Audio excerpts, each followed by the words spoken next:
জমিন যদিও আল্লাহকে লম্বা প্রশ্ন করছে, শুধু এতটুক জমিন বলে না ইয়াকুল রিজকা ওয়া ইয়াসিক, রিজিক আপনার খায়, আপনার নাফরমানি করে।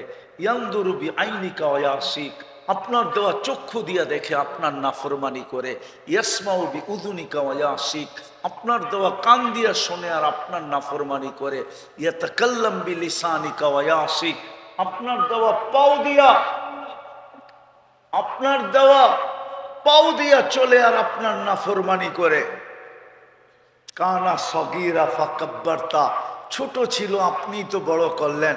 কানা দাঈফা ফাকাওয়াইতা, বড় দুর্বল ছিল, মার পেটের থেকে যখন আসছে সুঠামত্ব তো আপনিই দিলেন। কানা জাহিলা ফাআল্লামতুক, ও তো অজ্ঞ ছিল, শিক্ষা তো আপনিই দিলেন। কানা মিসকিনা, ওর মতো নিশ্চয় কেউ ছিল না। মার পেটের থেকে যখন আসছে তো সৃষ্টির ভিতরে সবচেয়ে নিশ্চয় প্রাণী হলো মানুষ। মানুষের চেয়ে নিশ্চয় দুনিয়াতে কেউ নাই, কেউ পা রাখে না। জমিন বলে ছিল তো নিশ্চয়, ছিল তো অসহায়, কিন্তু স্বয়ং সম্পূর্ণ তো আপনিই করলেন। তারপর আপনার নাফরমানি। শুধু জমিন বলে না, হায় হায় আলা কুল্লা ইয়াউমিন ওয়াল বাহরু, প্রতিদিন সমুদ্র বলে। শুধু সমুদ্র বলে না, ওয়াল মালাইকাতু, প্রতিদিন ফেরেশতারা বলে। এমন কি কিতাবে পাওয়া যায় পাহাড় পর্যন্ত বলে আল্লাহ সারাদিন আপনার নাফরমানি। আপনি আমাদেরকে অনুমতি দেন, বিদায় আমরা সবাই কিন্তু যাত্রী। আমি জানি এই এলাকার আসল বাসিন্দার থেকে সারা বাংলাদেশের বিভিন্ন এলাকার মানুষ এখানে বেশি, ঠিক না? কি সত্য তো? এই এলাকার বাসিন্দার জমিনের মালিক এই এলাকার মানুষ বটে, কিন্তু বসবাসকারী সারা বাংলাদেশের বাহিরের মানুষ এইখানে বেশি, ঠিক না? সত্য তো? বিদায় আপনি যেখানেই বসবাস করেন, পেশা যেমনই হোক, দুনিয়ার অবস্থান যেমনই হোক, আমরা কিন্তু যাত্রী। কিন্তু একটা প্রশ্ন আপনাদের কাছে, বিবেকের কাছে, প্রথম এই কথাটা মাথায় রাখা উচিত যে আমি যাত্রী। তারপরে নিজেকে প্রশ্ন করা উচিত যে আমি যে চলে যাব আমার প্রস্তুতি কতটুকু। বলবেন প্রস্তুতির প্রয়োজন কেন? এটাও বলে দিতেছি, কিন্তু প্রস্তুতির প্রয়োজন কেন? কেননা আপনি আর আমি যতটুকু ভোগ করি, আপনি আর আমি যতটুকু ভোগ করি, আল্লাহর নিয়ামত যতটুকু ভোগ করি, রব্বে কাবার কসম, কোন সৃষ্টি তার কোটি ভাগের এক ভাগও ভোগ করে। 10 ভাগের 1 ভাগ না, 100 বা 1000 ভাগের 1 ভাগ না, লক্ষ ভাগের 1 ভাগ না, কোটি ভাগের 1 ভাগও ভোগ করে না। যদি কোনো সৃষ্টি ভোগ করে, আপনার আর আমার জন্য করে, নাইলে ওর ভোগের কোনো দরকার ছিল না। হায় হায়, গরুকে মানুষ বাদামও খাওয়ায়, দামি দামি খাওয়ার খাওয়ায়, শুধু মোটা তাজা করার জন্য।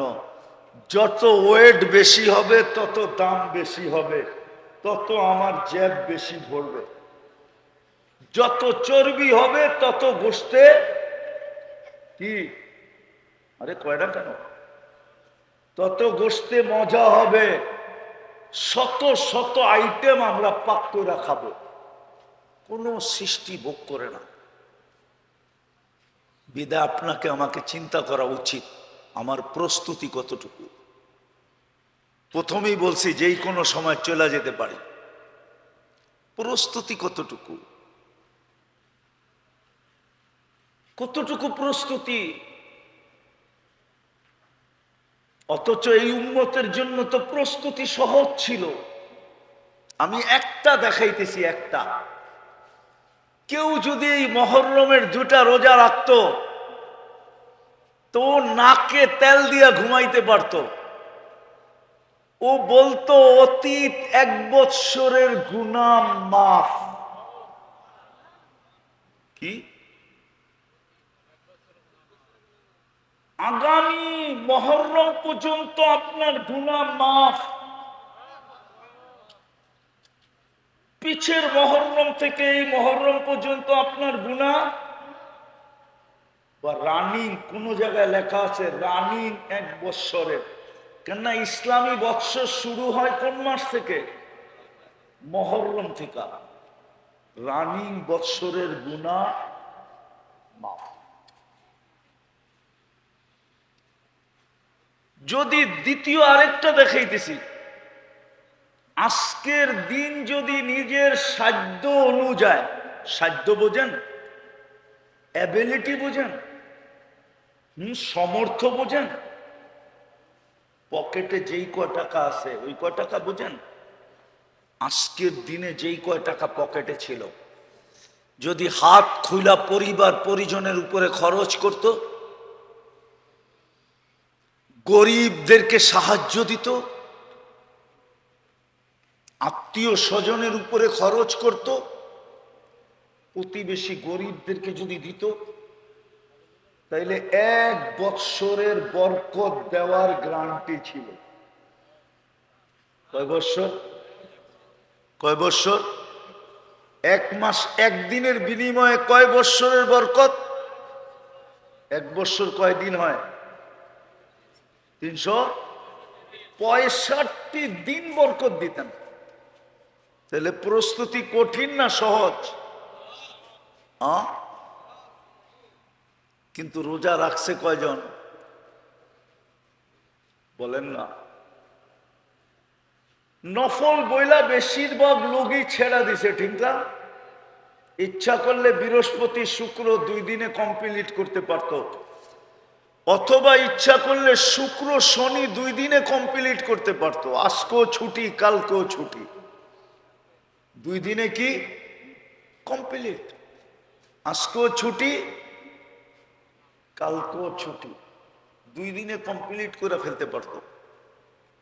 1 বৎসরের গুনাহ কি? আবার গেছিল পিছে একটা আরাফার দিনের একটা রোজা। কয়টা রোজা? কয়টা? 2 বৎসরের গুনাহ মাপ ছিল। কয় বৎসরের? অতীত 1 বৎসর, সামনের 1 বৎসর। নাকে তেল দিয়ে ঘুমান না আপনি? কেউ যদি বলতো তুই এত ঘুমাস কেন? 2 বৎসরের গুনাহ মাফ করায় আনিছি, ঘুমাবো না তো কি করব? তো প্রস্তুতি সহজ ছিল, কিন্তু আফসোস আফসোস আমরা হাইরা গেছি। বলে কিসের কাছে হাইরা গেলাম? বলে আমরা 2 জিনিসের কাছে হাইরা গেছি। একটা হলো নিজের মনের কাছে হাইরা গেছি। কার কাছে? নিজের মনের কাছে হাইরা গেছি। কেননা আমি মনের বিরুদ্ধে চলি না, মন যেরকম বলে ওরকমই চলি। আমাদের অধিকাংশ যুবকরা মন যেরকম বলে এরকমই চলে। আমার সমাজের 90% মানুষ, নারী পুরুষ, মন যেরকম বলে ওরকমই চলে। আমরা মনের কাছে হেরা গেছি। আর আরেকজন তো আছেই আছে, যাকে শয়তান বলে। আমরা শয়তানের কাছেও হেরা গেছি, মনের কাছেও হেরা গেছি। আর কার কাছে হেরা গেছি? শয়তানের কাছে হেরা গেছি। নাইলে যেটা খরচ করলে অঙ্গে লাগতো, কি অঙ্গে লাগলে সঙ্গে যেত, ঠিক না? কি কন? ওটা লাগায় দিছি জার্সি কেনার পিছনে, ওটা লাগায় দিছি ফ্লাক লাগানোর পিছনে।